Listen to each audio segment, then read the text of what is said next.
Ayan guys, nagluto ko ngayon para sa aming hapunan ng spinach with egg. Ang tawag nito sa Turkey, dito sa Turkey ay spanaklı yumurtalı. Ayan.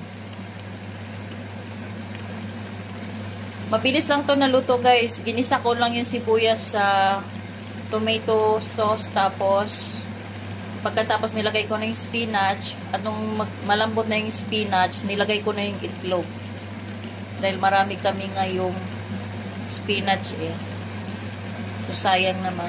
At ito naman kay Lois ay nag-blanch ako ng kaunti nang para lang sa kanya ng spinach din yan. Ang gagawin ko lang dyan ay nag-melt lang ako ng butter na nilagyan ko ng garlic. Tapos, timplahan ko na lang ng seasoning. Yan lang ang gusto niya sa luto na ganyan ng spinach.